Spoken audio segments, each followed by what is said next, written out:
एउटा भाइ साहबले भन्नुहुन्थ्यो कि किस्मत में लेखा तो कहाँ से मिलेगा पकौडा। यदि किस्मतमै खराब लेखेको छ भने जे गरे पनि केही हुनेवाला छैन। हो त्यस्तै यो भनाइ जस्तै घटना चाहिँ अहिले जापानमा भएको छ है। जापानमा एउटा व्यक्तिले चाहिँ आफ्नो 10 इयर्सको इन्कमबाट सेभिङ गरेर आफ्नो ड्रिम कार फरारी 458 स्पाइडर किनेको थियो है।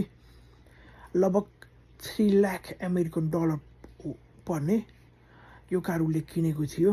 तर अनफर्चुनेटली के भयो भन्दाखेरि उसले किनेको 1 घन्टा पछि नै त्यो कार चाहिँ ब्लास्ट भएको छ है।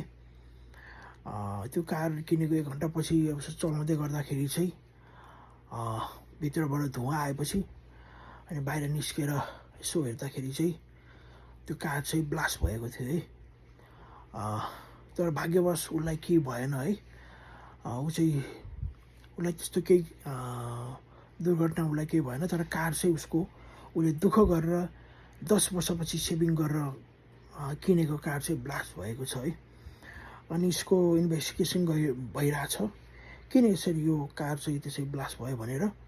तर दुःखको कुरा चाहिँ यस्तो दुःख गरेर आफ्नो इन्कमबाट सेभिङ गरेर किनेको आफ्नो ड्रिम कार त्यस्तो ब्लास्ट भएको सुन्दाखेरि चाहिँ एकदम नर्मल लाग्यो है। त्यही भएर जिन्दगीमा किस्मतमा जति नै किस्मतमा खराब लेखेपछि जति नै दुःख गरे पनि किस्मत नबद्लिने रहेछ भनेर यो घटनाबाट तपाईँ हामीले थाहा पाउन सक्छौँ है।